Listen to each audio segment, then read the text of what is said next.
Okay, so let's unpack this Donald Trump on the Joe Rogan Experience. It's long. And It's winding. yeah, it is very much vintage Trump. Yeah, and it's vintage Trump.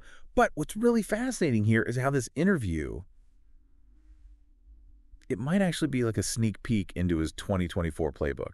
I think what's really interesting about it is Rogan's reach. Yeah. You know, this isn't just like a soundbite on cable news. This is Trump going straight to millions of listeners, many of whom might not even be like glued to the political, news cycle every day. Exactly, and that's why you wanted this deep dive, right? Yeah. You wanted to see what both sides are taking away from this interview. Exactly. So we dug into the transcript, Okay. but we're not just looking at what Trump says, we're looking at how he says it. It's like analyzing body language, Oh, interesting. but for audio. Trying to get inside the performance, so to speak. Exactly. So let's start with the pro-Trump side. He comes out swinging right, listing off what he sees as his big wins, a roaring economy, Yeah. those tax cuts, rebuilding the military, and of course claiming he wiped out ISIS in a matter of weeks. Yeah, and this, I think, taps into something really powerful, which is kind of this longing for a simpler time, this sense of, American dominance on the world stage. He's selling that "Make America Great Again" feeling. Totally. And he really leans into that image of the tough-talking businessman, right? Especially when it comes to trade deals and tariffs. Yeah. Remember that anecdote he tells about threatening tariffs on a foreign car manufacturer? Oh, yeah. Basically shut down a whole plant just by flexing his negotiating muscle.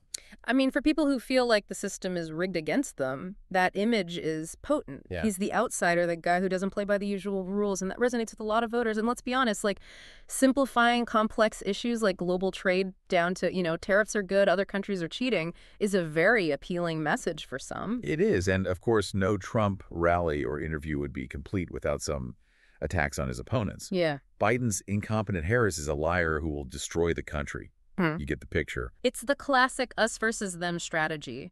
By painting his opponents in such stark negative terms, he rallies his base and creates this sense of urgency, making them feel like this election is a battle for the soul of America. All right, so we've heard the pro-Trump highlights now. Let's flip the record and look at what the other side is saying. Yeah. Because let's be real, there are a lot of eyebrow-raising claims in this interview.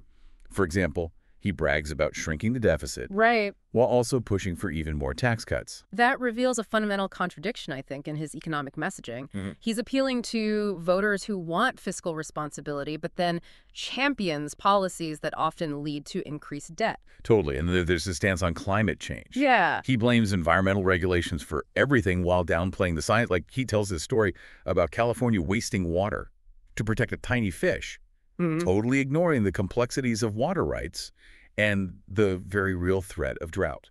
This feeds into a larger pattern, I think, of sowing distrust in experts and established institutions. Yeah. Right. He offers simplistic solutions to complex problems, and that resonates with people who are frustrated with the status quo. It does. And of course, the constant refrain of fake news is back. Yeah. He slams the media fact checkers, anyone who dares to question his claims. It's all about controlling the narrative Yeah. by discrediting sources of information that might contradict his version of events. He creates an echo chamber where his supporters are more likely to just dismiss any criticism as biased or politically motivated. So we've heard the cheers and the jeers now. Let's try to read between the lines a little. One thing that jumps out is Trump's use of hyperbole. Everything is the biggest, best, most beautiful, or the worst ever. He even spins a yarn about Air Force One landing in pitch black with no lights, which is likely an exaggeration for dramatic effect. Yeah. He's a master storyteller, right? Yeah. Whether it's completely accurate or not, he knows how to weave a compelling narrative that grabs people's attention and elicits an emotional response. Totally. And when it comes to answering tough questions, well, let's just say he's a master of deflection. He often blames others, changes the subject, or just flat out avoids giving a direct answer. Which again plays into this image he's cultivated for years. Yeah. He's the outsider battling a corrupt system. He doesn't have to play by their rules, and he certainly doesn't have to answer to them. So if we step back and look at the big picture, what was his goal going on Rogan? I think to control the narrative, absolutely. To reinforce his core message to his base, America is in decline, and only he can fix it. Which raises an interesting question. Why haven't we seen Kamala Harris on Rogan or even Lex Friedman? Different strategies at play, maybe. That's a great point. I mean, Trump thrives on being the outsider courting controversy, playing by his own rules. Yep. Harris might be going for a more traditional approach, focusing on mainstream media and endorsements from, say, Beyoncé or Taylor Swift. Beyonce and Taylor Swift. Right. It's a different kind of power move. But back to Trump and Rogan. Do you think this interview will actually sway voters? That's the million-dollar question. I mean, it probably reinforced existing opinions, preaching to the choir, so to speak. But it's possible that some moderate voters might have been turned off by the more extreme rhetoric. It's hard to say for sure. All right, so we've seen the pro-Trump plays, the anti-Trump rebuttals, and even tried to peek behind the curtain a bit. Yeah. But there's a lot more to unpack here. Let's take a deeper dive into some of these key themes in the next part of our deep dive. There's definitely a lot more to explore here. Absolutely. All right, we'll be back. Sounds good. You know, one thing that struck me was how often Trump brings up the military, rebuilding it, strengthening it, making it the greatest again. Yeah, it's definitely a recurring theme. He rattles off all these achievements, biggest tax cuts in history, rebuilt our nuclear, rebuilt the military. It's like a greatest hits album of his perceived accomplishments. And it plays right into that sense of patriotism and national pride. He wants voters to see him as the protector, the guy who will make America strong again. But then he turns around and criticizes current military leaders, calling General Milley so stupid, unwise, even a radical left Democrat. Right, it's that distrust of institutions rearing its head again. He's saying, don't trust the generals, don't trust the experts, trust me. And that message gets amplified when he talks about ISIS. He claims he could have defeated them in weeks, but the idiots in Washington were holding back the real generals. This is potent stuff for his base. It taps into this idea that he's the only one who truly understands the threats facing America and has the guts to take decisive action. But it also feeds into this dangerous tendency to oversimplify incredibly complex issues. War and terrorism are not video games where you can just send in the troops and knock them out. Exactly. These are nuanced, multifaceted problems that require diplomacy, intelligence, and a deep understanding of geopolitics, and Trump's rhetoric often glosses over those complexities. Okay, let's shift gears to another hot-button issue, immigration. Trump paints a pretty bleak picture of the border, claiming other countries are emptying their prisons into the U.S. It's classic fear-mongering. He's playing on anxieties about crime and security, framing immigrants as a dangerous threat to American society. He even throws out some shocking statistics about convicted murderers and rapists being released into the U.S. Do we know if those numbers are accurate? Those claims have been widely disputed by fact-checkers. They've found no evidence to support such high numbers, and many experts believe those figures are vastly inflated. But even if the numbers are exaggerated, the message is clear. He wants to create a sense of fear and urgency, framing immigration as an existential crisis that only he can solve. And it's important to note how he links this to his claims about election fraud. He argues that Democrats want open borders to bring in more voters who will support them. Right, that whole they want to cheat narrative comes up again and again. Mail-in ballots are fraudulent, voter ID is essential. Democrats are undermining the integrity of our elections. It's a recurring theme. And a dangerous one. This rhetoric undermines trust in our democratic processes and sows seeds of doubt about the legitimacy of elections. Especially given his refusal to accept the results of the 2020 election, he still insists he was robbed, even though courts and investigations found no evidence of widespread fraud. This relentless focus on election integrity, or rather the lack thereof, feels like a key part of his 2024 strategy. He's laying the groundwork to challenge any unfavorable outcome, claiming the system is rigged against him. So if he loses, we're just going to hear fraud all over again. That's a very real possibility, and it could have serious consequences for our democracy. Let's turn to another topic that always gets people talking. Nuclear weapons. Trump calls them the biggest threat we have in the world today, and claims he's the only one who can prevent global conflict. It's a classic strongman tactic, presenting yourself as the only one who can save the world from impending doom. It's designed to instill fear and create a sense of dependence on his leadership. But it also ignores the complex realities of nuclear proliferation, and the delicate balance of power between nations. Diplomacy and international cooperation are crucial for preventing nuclear war, not just strong-arming other countries.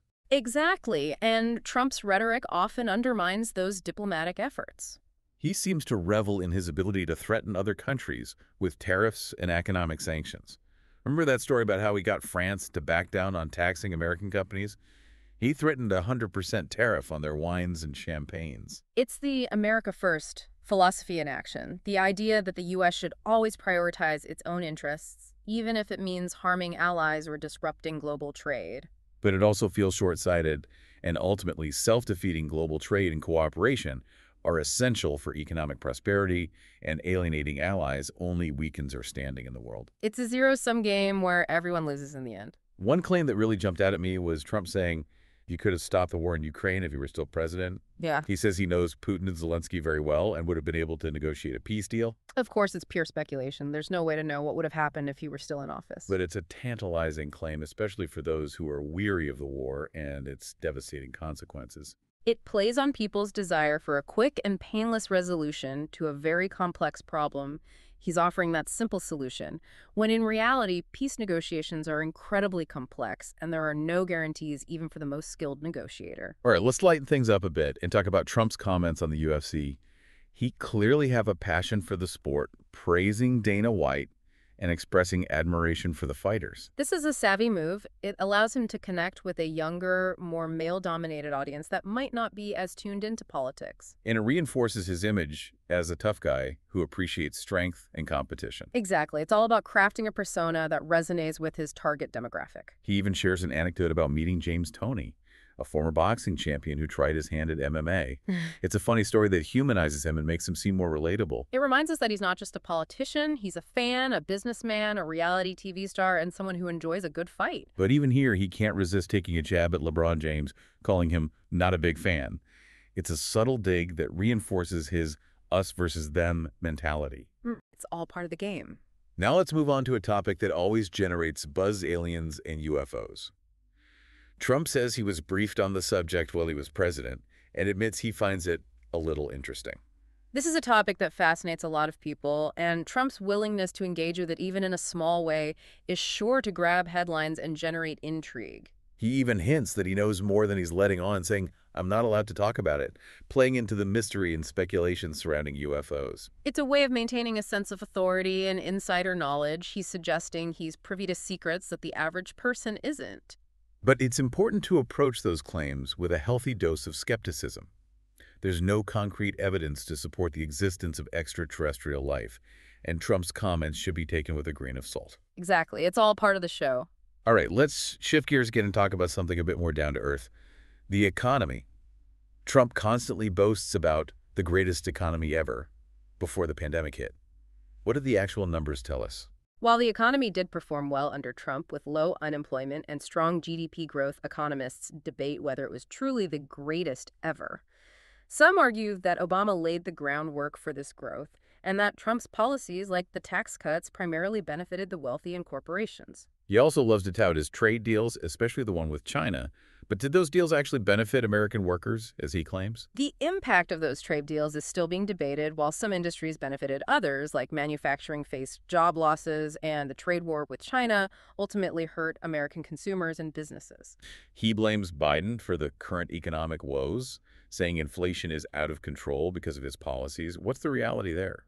Well, inflation is a complex issue with multiple contributing factors, including the pandemic, supply chain disruptions, and the war in Ukraine. It's difficult to pin it solely on Biden's policies. It seems like economics, like a lot of the other issues we've discussed, gets simplified and spun for political gain. Absolutely. It's important to be critical of the narratives being presented and to look at the evidence from multiple sources. Let's talk about healthcare, another issue that was front and center during Trump's presidency. He repeatedly promised to repeal and replace Obamacare, but that never happened. What did he actually accomplish on healthcare? He did make some changes to the Affordable Care Act, such as weakening the individual mandate and expanding access to short-term health plans. But these changes were generally seen as undermining the law rather than improving it. And what about his claims that he's protecting people with pre-existing conditions? His administration actually supported lawsuits that sought to invalidate the ACA's protections for pre-existing conditions, so those claims are contradicted by his actions. It's a reminder that we need to go beyond the rhetoric and look at the actual policies and their impact. Absolutely. It's easy to get caught up in the sound bites, but it's crucial to dig deeper and understand the complexities of these issues. All right, let's dive into another area where Trump's comments sparked a lot of discussion: his relationship with Russia, Vladimir Putin. He's repeatedly praised Putin as a strong leader, even after the invasion of Ukraine. This has been a major source of controversy throughout his presidency.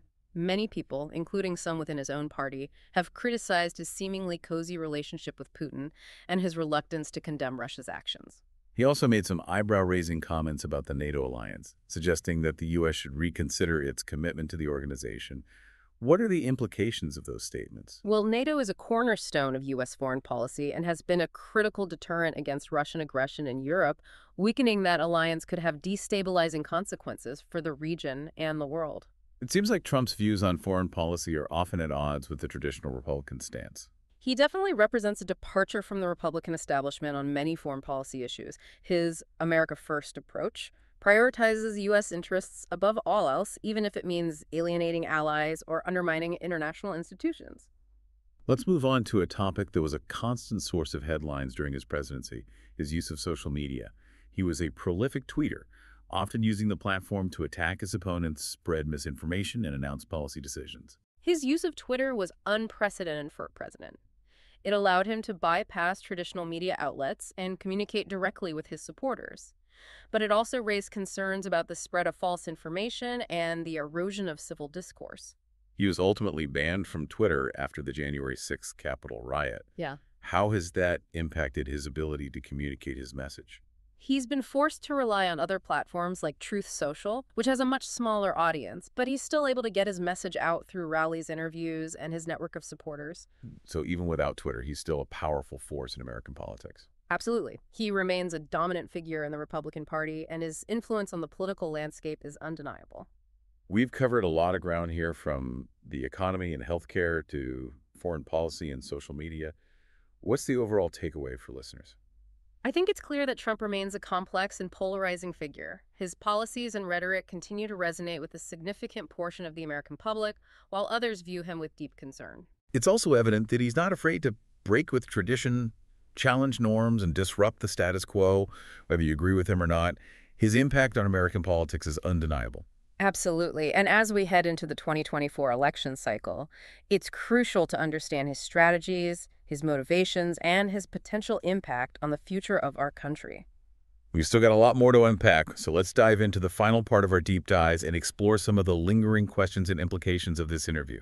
There's definitely more to discuss. You know, for all the serious topics we talked about, there were some moments where Trump used humor almost like a shield to deflect criticism or disarm his opponents. Oh, absolutely. Like when he jokes about needing a whale psychiatrist to figure out why they're beaching themselves. Yeah. It's a way to make light of a serious issue. Right. While also subtly suggesting that, environmental concerns are overblown. It's a clever tactic. It is. He can dismiss those concerns without actually engaging with the science or the potential consequences. Right. It allows him to connect with people who might share his skepticism of environmentalism while also, entertaining his audience.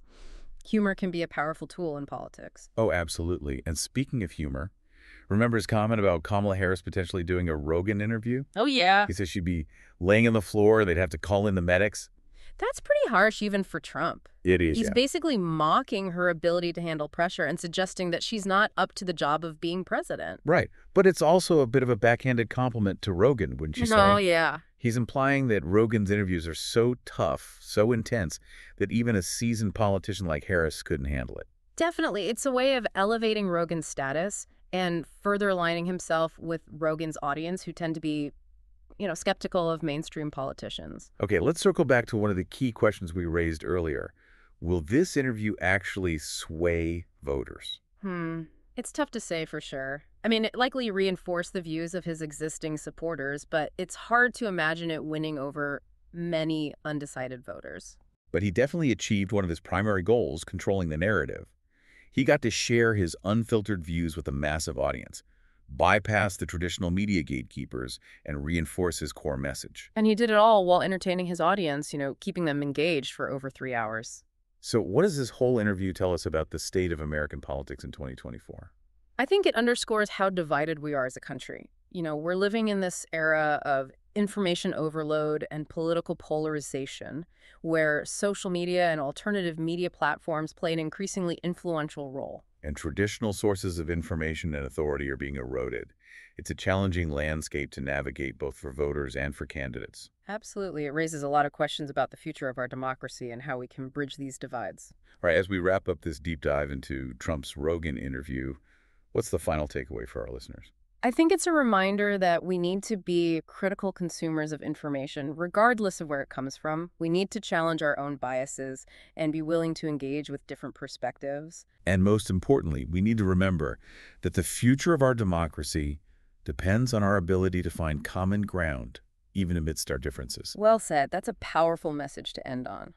Thanks for joining us on this deep dive. We'll be back soon with another episode exploring the complexities of our world. Until then, stay curious and keep questioning.